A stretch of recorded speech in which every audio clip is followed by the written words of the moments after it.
Bonsoir à tous et encore une fois, bienvenue dans ce AB New Anula Challenge.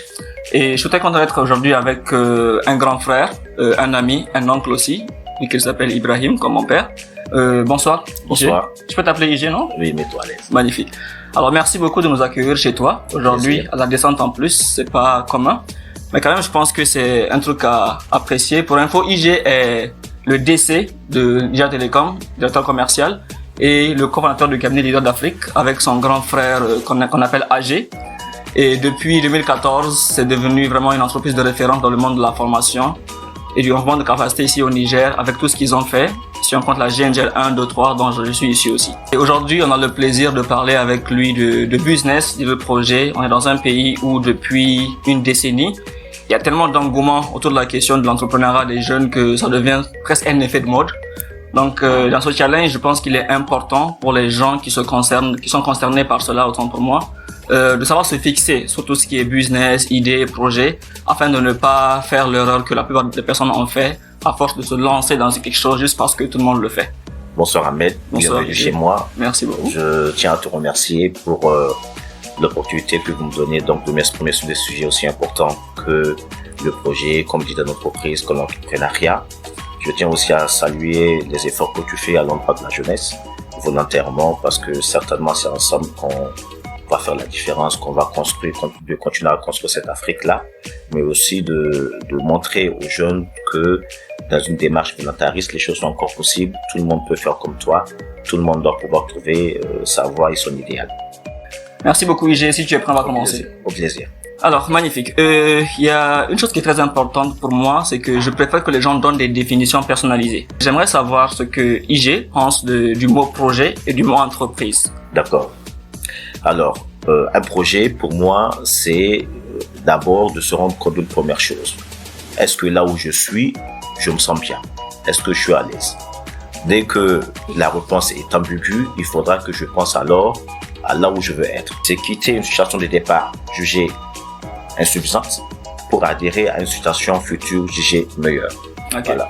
Donc, si je comprends bien, ce que tu appelles projet, c'est, disons, un pont entre un monde dans lequel les choses ne se passent pas comme je veux ou se passent trop bien comme je veux, vers un monde où les choses seront exactement comme je veux, mais que ce pont passe par des actions qu'on doit mener et par un projet qui doit sortir d'une imagination. Exactement. Que beaucoup de gens ne se lancent pas parce qu'ils ont peur d'échouer. Qu'est-ce que tu penses de cela? Je pense que dès qu'on réussit à réaliser quelque chose, ça prouve déjà que dès le départ, on va aller mieux que ça. Okay. Tous nos grands rêves que nous avons réussi à réaliser, une fois qu'on en arrive, on se rend compte que, en fait, on avait déjà les capacités, on aurait pu faire mieux, mais c'est après les avoir réalisés qu'on se rend compte. Et pour avoir cet état de conscience, cet état de niveau de conscience, il faut déjà être capable de réaliser, de faire le grand saut. Et souvent, c'est ce déclic-là qui est le problème. Et donc, pourquoi on n'a jamais réussi? Parce que une fois qu'on arrive à faire 100%, en réalité, on n'a fait que 100 millièmes de ce qu'on doit réaliser sur Terre. Donc, c'est pour ça qu'il faut se battre, c'est pour ça qu'il faut continuer. Et dans tous les cas, il n'existe jamais un succès qui est 100% fait parce qu'à côté de succès, il y a peut-être 1000 échecs, il y a eu 1000 obstacles, il y a eu 1000 contraintes, mais souvent les gens, ils voient que la finalité, ils voient que la partie visible de l'iceberg, mais quand on regarde dans le fond ce qui se passe, c'est vraiment énorme. Ceux qui réussissent leur vie sont en fait des professionnels de l'échec. Ils ont tellement bien échoué qu'ils comprennent toutes les voies qui mènent à l'échec et ils ont trouvé la seule voie qui mène au succès. Et c'est quand ils empruntent que les autres les voient, ils les applaudissent pour dire on veut être comme eux et ils oublient que à côté il y a eu 1001 échecs. Voilà, exactement. Ça c'est très intéressant parce que j'ai vu juste avant-hier une vidéo avec David Goggins qui dit que presque tout ce que l'on fait dans la vie c'est pour une seconde. Donc je pense que ça rejoint ce que tu viens de dire parce que quand on est pro dans l'échec comme tu dis, ça prend beaucoup de temps, du sacrifice, de l'énergie, de l'investissement, de la perte, des amis, des ressources, pour qu'à la fin, pendant juste un certain nombre de temps, qu'on dise que tu as réussi. C'est ça. Magnifique. C'est un travail de fond. Magnifique. Alors, l'année passée, en 2021, j'étais en train de faire des recherches sur les pourcentages d'entreprises qui meurent avant 5 ans. Et j'ai trouvé qu'aux États-Unis, 25% d'entreprises meurent avant 5 ans. En France, c'est 67%. Maintenant, bon, au Niger, on n'a pas d'études précises comme cela qui qui peut donner un chiffre exact, mais si on peut faire une projection en prenant en considération le milieu américain, le milieu français et le milieu nigérien, on peut estimer que, disons, 90% comme ça d'entreprises peuvent mourir avant 5 ans au Niger. Selon toi, qu'est-ce qui peut expliquer ce taux d'échec faramineux? Je pense que principalement c'est un manque de stratégie. Ok. Ça veut dire quoi? Ça veut dire que on se lance dans l'entrepreneuriat. Un manque de stratégie. Où on devient un chef d'entreprise, mais on n'a pas de ligne droite. On ne sait pas vers où on va. On vit du jour au lendemain. Et à la limite, on n'a même pas encore compris ce que c'est qu'une entreprise et ce que c'est que l'écosystème d'une entreprise. Parce que si on comprend qu'une entreprise, on comprendra que on n'a pas de place pour l'improvisation. Tout doit être pensé, tout doit être organisé, tout doit être paramétré. Et le chef d'entreprise ou les acteurs qui sont de l'entreprise ont le rôle de s'assurer que l'entreprise évolue selon un plan stratégique qu'ils ont défini sur 1 an, sur 2 ans, sur 3 ans, sur 4 ans, sur 5 ans, pour nous assurer que de là où on est, de là où on doit être, il y a une route qui est tracée. Et donc, il faut s'assurer que tout le monde rentre vraiment dans le bateau. Je pense que si on ne sait pas où on va, on n'arrivera jamais à destination. Et le rôle de l'entreprise, c'est vraiment de tracer sa route, en fonction de cette route-là, de définir les conditions dans lesquelles on doit pouvoir travailler pour être au sommet de nos objectifs. Magnifique. Ça, c'est un peu avancé. On va faire un saut en arrière pour commencer dès le début, parce qu'on parle de business et de projet aujourd'hui. Selon toi, qu'est-ce qui fait un bon projet? Qu'est-ce qui fait une très belle idée d'entreprise? Alors, je disais tout à l'heure qu'un projet, c'est quitter sa zone de départ, jugée insuffisante ou un peu trop ou négative pour adhérer à une situation future jugée meilleure. Ça veut dire que une fois qu'on se rend compte que là où on est, ce n'est pas bon, ça veut dire qu'on a une sensibilité. Et j'insiste là-dessus. Le mot sensibilité. Le mot sensibilité. Qu'est-ce qui m'embête dans ma zone? Qu'est-ce qui fait en sorte que j'ai envie de me révolter? Et c'est à cette question-là. Pourquoi? Parce que, in fine, tel que cette sensibilité n'est pas traitée, je ne me fatigue pas, et c'est à partir de la sensibilité qu'on développe de la passion. Et c'est pour ça que souvent quand c'est dur, je ne peux pas lâcher parce que j'ai envie de faire et de faire en sorte que cette sensibilité-là. L'exemple que je prendrais, c'est par exemple c'est la GNGL. Si on a décidé de faire la question de l'employabilité et du chômage un défi au Niger, on sait que ce n'est pas totalement résolu et donc on se bat chaque matin pour nous assurer que voilà. La 3e édition a été le plus grand succès, c'était aussi peut-être la plus difficile, mais à chaque fois que c'est difficile et qu'on a envie d'arrêter, on regarde tous ces jeunes qui sont au Niger et en Afrique qui nous regardent et qui ont peut-être besoin de nous pour se relever et c'est pour ça qu'on doit continuer à se battre. Donc tant qu'il n'y a pas de sensibilité, tant qu'on n'est pas on fait les projets juste parce que quelqu'un d'autre a déjà fait ou parce qu'on est passé devant un bâtiment, on a trouvé que c'est bon, on veut faire la même chose. C'est motivé par l'ego et pas par la sensibilité. Exactement. Et donc ça ne marchera pas. Et d'ailleurs, ceux qui font des entreprises ou qui se lancent dans l'entreprise dans le seul but de devenir riche ou d'avoir de l'argent, ils vont tous arrêter. Parce que la vie réelle de l'entreprise va leur montrer que on peut pas faire de l'argent. Exactement, c'est ça. Magnifique. Et tu as dit une chose qui m'a intéressé, le mot sensibilité. Tu as parlé de jeunesse d'Afrique. J'ai entendu une histoire qui m'a beaucoup passionné. Et c'est l'histoire d'un monsieur qui voulait être général. Il admirait tellement les généraux dans l'armée qu'il a dit que non, lui, il faut qu'il soit un général. Et un jour, comme par chance, il a eu une opportunité d'intégrer l'armée. Mais il a dévié ça parce que je pense qu'il ne voulait pas laisser son travail, quelque chose comme ça. Et des années après, quand il meurt, il arrive au ciel et tellement il est excité à lui de savoir qui est le meilleur général de l'histoire, il rencontre un saint et il demande au Intel, dis-moi qui a été le meilleur général de l'histoire. Et le monsieur lui dit devine. Et il cite général Lee, général Grant, général quelque chose comme ça. Chaque fois le monsieur lui dit non. Il dit mais dans ce cas qui? Il dit c'était toi. Et le monsieur il est surpris parce que lui il n'a pas été dans l'armée. Il dit mais si, parce que à tel moment de ta vie tu avais eu l'opportunité d'aller à l'armée, mais tu ne l'as pas fait. Alors que si tu l'avais fait, tu aurais été le plus grand général que l'histoire n'ait jamais connu. Et lorsque j'entends ce que tu dis, c'est comme si il y a eu cette envie de ne pas aller devant Dieu et que Dieu dise, mais toi, je t'avais destiné à sauver l'Afrique du chômage. Qu'est-ce que tu allais faire sur terre-là? Tout à fait. Donc, je pense que c'est quelque chose comme ça. C'est lorsqu'on trouve une cause qui est plus grande que soi et qui fait que même quand c'est dur, on n'a pas envie d'arrêter. Parce que une fois, mon coach m'a dit que je ne fais rien d'extraordinaire quand j'arrête quand je suis fatigué. Parce que tout le monde arrête quand il est fatigué. Tout le monde arrête quand c'est dur. Tout le monde arrête quand c'est compliqué. Donc, il me disait, tu fais ça, tu n'as rien fait d'extraordinaire. L'extraordinaire, c'est d'aller au-delà de la fatigue, au-delà de quand c'est compliqué et tout ce qui va avec. Et je pense que lorsqu'un projet ne répond pas à ce critère-là, il n'avance pas. Est-ce que tu es d'accord avec ça? Je suis totalement d'accord avec toi. Et là où je te rejoins surtout sur l'histoire que tu viens de raconter, c'est que quand on a la sensibilité, il faut aussi s'assurer que cette sensibilité rend service à sa communauté. Il ne faut pas que ce soit une sensibilité qui est tournée sur nous-mêmes, personnelle et égoïste, mais il faut que ce soit une sensibilité qui est tournée vers la communauté, qui rend service à la communauté, c'est que nous permettra de développer certaines attitudes et faire en sorte que les gens vont volontairement adhérer à notre cause. Ça, c'est très important. Et je sais pas si tu as des pouvoirs parce que c'était la 4e question que tu as anticipée. C'était parce qu'une fois j'étais au CIPMEN et je t'écoutais parler de leadership et j'avais entendu le mot sensibilité là-bas. Donc, je voulais que tu nous fasses rapidement un lien entre sensibilité, leadership et entrepreneuriat. Comment est-ce que ces 3 termes se rejoignent, bien que tu as déjà commencé à le faire? Alors, la sensibilité, on en a déjà parlé. Une fois qu'on a la sensibilité, c'est à partir de la sensibilité qu'on doit trouver notre idée de projet. Et une fois qu'on a trouvé notre idée de projet, on doit aller maintenant à la réalisation et donc on doit pouvoir entrer dans l'entrepreneuriat.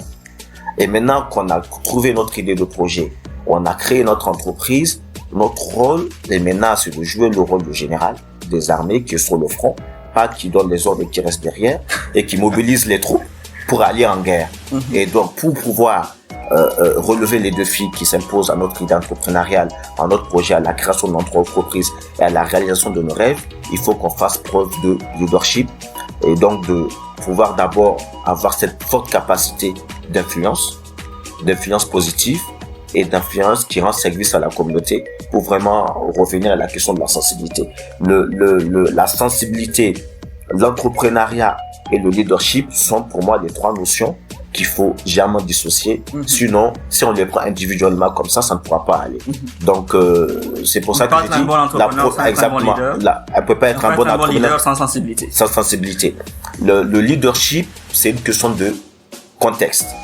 S'il n'y avait pas la sensibilité que Nelson Mandela avait eue sur l'apartheid, on ne l'aurait jamais connu. S'il n'y avait pas la sensibilité que Martin Luther King avait eue aux États-Unis sur le racisme, on ne l'aurait jamais connu. Tout est sur la sensibilité. C'est pour ça que vous allez voir 2 jeunes ou 2 collègues qui sont au même niveau, même diplôme, même niveau et tout.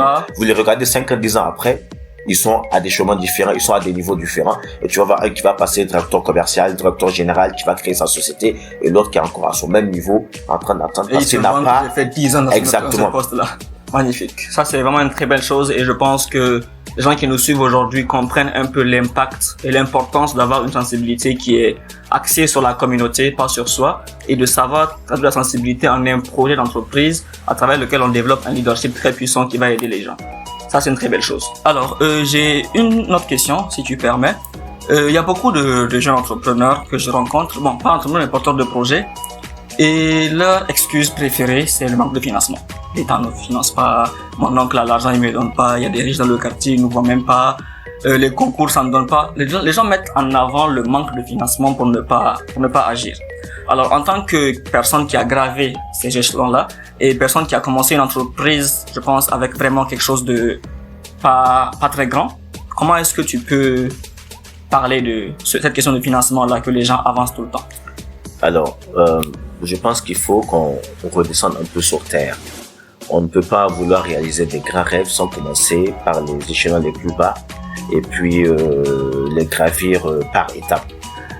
J'ai quitté un employeur international de renommée internationale en 2016 pour me lancer, pour prendre le lead de ma propre entreprise. Au moment où j'étais mon propre directeur général, où je me payais moi-même, le week-end j'étais aussi un chauffeur de taxi. Parce que j'avais un business plan à côté parce que je devais me lancer dans une société de transport et de taxi et donc je voulais savoir un peu comment ça marche. Donc le week-end, parmi mes taxis qui roulaient, je récupérais au moins un et puis je faisais le tour. Et quand je finissais ma journée, je t'ai pas vu à l'époque là. Bon, peut-être que tu étais encore petit, tu peux pas me voir. Alors, qu'est-ce qui se passait? En fin de journée, mon modèle économique journalier faisait en sorte que je devais enlever la part du carburant, le versement journalier. Et quand j'enlevais tout ça, je me retrouvais au moins avec 7 000. 7 000. Ça, c'est quand ça marche pas. Quand ça marche, je pouvais avoir 15 000, 20 000, ou les jours de fête, ça peut aller à 30 000. Jour. Donc, je fais un modèle économique qui me dit que si j'économise 10 000 francs par jour pendant 30 jours, ça me fait 300 000 francs. Et au bout de 10 mois ou 12 mois, je peux me payer mon propre taxi. Yes. L'autre chose, c'est que les mêmes jeunes qui disent qu'ils ont besoin de financement, tu les verras porter des bazins de 40 000. Ça, c'est vrai. Des bazins de 60 000. La couture fait 25 000. Ainsi de suite. Je me demande le financement qu'on cherche. On veut le trouver où alors qu'on l'a déjà? À la GNGL, on a vu une jeune dame qui a réussi à créer son entreprise à partir de 1500 francs que sa grand-mère lui a donné. Et elle a commencé à faire du cricket, elle a vendu, elle a eu 4500, elle a continué et elle a intégré la GNGL en main. On a tenu la GNGL à décembre, elle a payé sa première parcelle avec l'ambition d'avoir un magasin de stockage pour commencer à exporter le cricket et à servir tout le monde. Je la connais, c'est une promotionnaire, on a fait la GNGL ensemble. Exactement. Donc, ça veut dire quoi? Ça veut dire qu'il faut tout simplement commencer par le petit, par des petites étapes, avec les mêmes mots qu'on a dit, de la sensibilité, ainsi de suite, ainsi de suite. Et maintenant, qu'on commence à se battre. Maintenant, quand on se bat, on ne peut pas faire tout seul. À un moment, il faut commencer à s'ouvrir. Peut-être que pendant la première année ou les six premiers mois, vous serez seul. Parce qu'aujourd'hui, le digital nous permet d'attaquer beaucoup plus de personnes. On a créé une page Facebook, on a créé une page LinkedIn, on est sur Twitter. Après, on a commencé à recruter des clients. Il faut peut-être avoir à côté quelqu'un qui a un service de livraison, qui te fait de la livraison. Il y a quelqu'un qui est fort en infographie, qui te fait de l'infographie. Et peut-être quand tu vas commencer à avoir maintenant un revenu qui va t'assurer un collaborateur, tu prends un collaborateur, tu vas travailler avec un cabinet comme Lido d'Afrique qui va t'assister pour la comptabilité, pour le recrutement, jusqu'à ce que tu sois assez grand, mais aussi éviter l'erreur qui nous pousse souvent à l'ouverture d'avoir des ressources humaines vraiment très pléthoriques qui nous font que des charges et très peu de voilà et qu'on n'arrive pas et qui vont nous faire des dettes sur plusieurs années. Donc nous on croit l'entrepreneuriat à 0 franc, pas dans le sens de dire qu'il faut commencer parce qu'on n'a rien, mais encore commencer avec quelques fonds propres sans investissement extérieur. Maintenant, quand on arrive à une certaine maturité, parce qu'on a une histoire à raconter à des investisseurs financiers, on peut se retrouver devant les banques, devant des partenaires privés, pour leur dire, écoutez, moi, voici le parcours que j'ai parcouru, de mes propres ailes, moi, j'ai pu faire ça. Je pense que si vous m'aidez, voilà le résultat que je vais vous apporter. Et je pense que quand on demande un financement à quelqu'un, ne lui demande pas de l'argent. Montrez-lui qu'avec vous, il va avoir un retour sur investissement pour qu'il soit motivé à investir chez lui. Il faut qu'il comprenne ce qu'il gagne avec toi. Exactement. Si je dois te demander de l'argent, je te dirais, est-ce que tu souhaiterais avoir 5 000 francs dans une semaine? Si tu me dis oui, tu me dis, bon, donne-moi 1 million et moi, je te mène 1 million ça. Paf. Donc vraiment, c'est des conseils que je donne à la jeunesse. Ça, c'est très important parce que quand tu as dit qu'au début, on doit tout faire tout seul, ça me rappelle un peu mes débuts parce que j'étais l'infographe, j'étais le commercial, j'étais le nettoyeur de la salle, j'étais celui qui arrache les chaises. Mais au bout de 6 mois, 7 mois comme ça, c'est des gens qui sont venus dire, Ahmed, vraiment ce que tu fais, j'aime et je veux t'aider. Ils m'ont même pas dit, prends-moi comme collaborateur, quelque chose comme ça. Et donc, je me dis qu'avec et on est 7 dans l'équipe actuellement. Donc, avec tout cela, je pense que ça peut montrer, parce qu'une fois, j'ai rencontré une jeune personne, tu vas rire sûrement. Elle a un projet dans l'agro-business. J'ai dit, ok, ça c'est super, c'est très bien. J'ai dit, ok, pourquoi t'as pas commencé? Elle dit, non, j'ai pas ce qu'il me faut. J'ai dit, ok, et comment est-ce qu'il te faut? J'ai dit, il te faut un terrain, il faut là où tu vas cultiver, bien sûr. Parce que je joue aussi le sarcastique. Et je lui dis, quel terrain? Il dit 5 hectares. J'ai dit, ah, ok, 5 hectares, fine. J'ai dit, ok, mais bon, 5 hectares, j'imagine qu'il faut des machines, parce que c'est pas à la main que tu vas faire 5 hectares. Elle dit, oui. J'ai dit, quelle machine? Elle dit, bon, du Pakistan, parce que c'est eux qui ont des très bonnes machines, Pakistan ou Iran. J'ai dit, ok, et à quel montant? Elle dit, j'ai dit, donc, disons 115 millions comme ça. C'est une estimation. J'ai dit, bon, 5 hectares quand même, il te faut une équipe. Tu vas pas faire ça tout seul. Déjà, tu es une femme, donc faut pas que tu te casses les mains. Donc, elle a dit oui. J'ai dit, combien de personnes? Elle dit 25 personnes comme ça. J'ai dit, waouh, ok. Et 25 personnes, combien le mois, selon toi? Elle dit, non, c'est pas, dit par jour, ok. Combien par jour? Elle dit, si ils ont 5 000 par jour, c'est bon. J'ai dit, ok, 5 000 jours, ça fait, disons, 150 000 le mois, ok. Et fois 25, ça fait tel montant, et il te faut un fonds de roulement de moins 6 mois pour que tu puisses les maintenir. J'ai dit, ok, on a calculé, on a noté. Et quand on fait le total, elle a besoin de 5 hectares et 115 millions. J'ai dit, ok, quelle est la plus grande somme que tu as tenue dans ta main qui t'appartient? Elle me dit, ça n'atteint pas 200 000. J'ai dit, ok. Donc, tu n'as jamais tenu 200 000. Et tu veux qu'une banque te donne 115 millions. Et je lui ai posé une question, j'ai dit, est-ce que tu aimes assez ton projet pour le commencer avec rien? il a commencé à hésiter. C'est là où je dis aux gens que ceux qui disent qu'ils n'ont pas de financement, c'est juste qu'ils n'aiment pas le projet, c'est pas autre chose. Parce que si tu aimes une femme, t'as pas d'argent, tu vas marcher 10 km, tu vas aller chez elle, il n'y a pas de souci, parce que tu l'aimes. Absolument. Je pense que madame est là, c'est la preuve. Bien que je ferme le dossier. J'ai beaucoup marché. Donc, je dis que ils n'aiment pas le projet, c'est pour ça qu'ils avancent des excuses. Quand tu aimes une chose réellement, il n'y a pas d'excuse. Soit tu fais ou tu fais pas. Et ce que tu as dit va dans ce sens-là. Et tu as même répondu à la question suivante sur quand on commence tout seul, comment on doit faire avant d'avoir une équipe. Parce que souvent, les gens se plaignent qu'ils n'ont pas de soutien, qu'ils n'ont pas de gens qui vont les aider. Bon, tout compte fait, pour les premiers pas, il faut d'abord transpirer. Absolument. Et merci beaucoup. J'apprécie beaucoup le temps qu'on a passé à parler. Et si tu permets, je vais prendre une dernière question, avant-dernière autant pour moi. Ok. Qu'est-ce que tu vas dire à un groupe de jeunes qui veulent entreprendre, mais qui disent ne pas savoir quoi faire? Disons qu'ils veulent entreprendre, mais ils ne savent pas par où commencer. D'accord. Je pense qu'on a déjà parlé du début, la sensibilité. À partir de la sensibilité, parce que très souvent, quand on rencontre des jeunes, on leur demande votre entreprise, il fait quoi? Ils font tout. Bon, je fais commerce général, donne-moi le marché, dis-moi ce que tu veux et puis je te livre. Donc ils n'ont aucune, ils vendent tout. Ils n'ont aucune pensée, ils veulent juste avoir des marchés parce que la finalité pour eux c'est d'avoir de l'argent. Donc à partir de la sensibilité, la première chose c'est définir ma mission.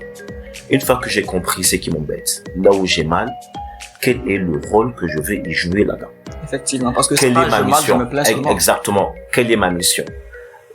À quoi est-ce que mon projet il va reprendre comme problématique? Est-ce que la problématique que j'ai vue, je veux l'embrasser dans son intégralité ou je veux en aborder une partie? Donc, ça c'est pour comprendre pourquoi est-ce que j'existe. Et donc, si on prend l'exemple de Leader d'Afrique, quand on s'est, après moult discussions avec mon associé, on a compris qu'il fallait rendre service à l'Afrique et on s'est dit absolument qu'il faut qu'on aide l'Afrique à développer son leadership. Et pourquoi? Parce qu'on a vu que le principal mot de l'Afrique qui l'empêche vraiment de se développer, c'est peut-être le capital humain. Et dans ça, on a dit quel est le rôle qu'on veut jouer, quelle est notre mission. Et Leader d'Afrique est parti du sens où c'est d'accompagner les structures africaines ou institutions mondiales qui interviennent en Afrique à développer leur leadership en passant par la transformation des compétences. Donc ça c'est clair. On a fait focus sur l'Afrique, on a fait focus sur les dirigeants africains parce que c'est eux qui sont dans les entreprises, ainsi de suite. À partir de 2018, on avait la sensibilité sur la jeunesse, sur le chômage, sur l'employabilité et l'idée de la GNG est venue avec sa propre mission à elle.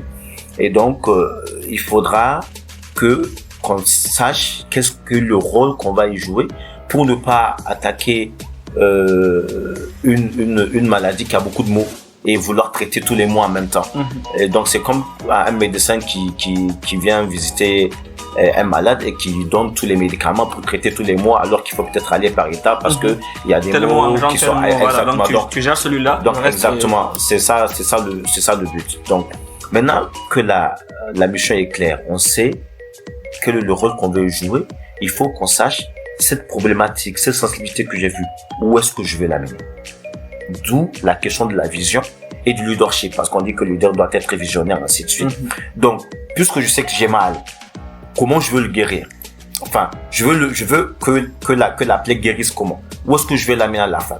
Et c'est pour ça que Nelson Mandela, quand il a vu l'apartheid, lui, il veut rétablir la question de l'égalité entre les blancs et les noirs et faire en sorte que les Sud-Africains vivent chez eux. Exactement. Soit abolie. Voilà. Et donc c'est là. Et les leaders d'Afrique, nous avons dit, notre vision, c'est de faire de chaque Africain un leader pour une Afrique leader. C'est une vision énorme. C'est très peut-être énorme. même souvent irréaliste, qu'on ne pourra peut-être pas réaliser dans les 50 ans à venir. Et c'est pour ça que quand vous définissiez, savez, le rêve que vous voulez apporter dans votre sensibilité, il faut le définir et l'écrire en noir sur blanc. Et tout ce qui travaille avec vous doivent le connaître. Et je pense qu'un des succès de Leader d'Afrique, c'est que notre vision globale est connue par tout le monde. Faire de chaque Africain leader pour une Afrique leader. Et elle est incarnée. Et elle est incarnée et on le défend et voilà. Et c'est qu'on met dans notre première mission qui s'adresse aux entreprises et aux gouvernants de l'Afrique.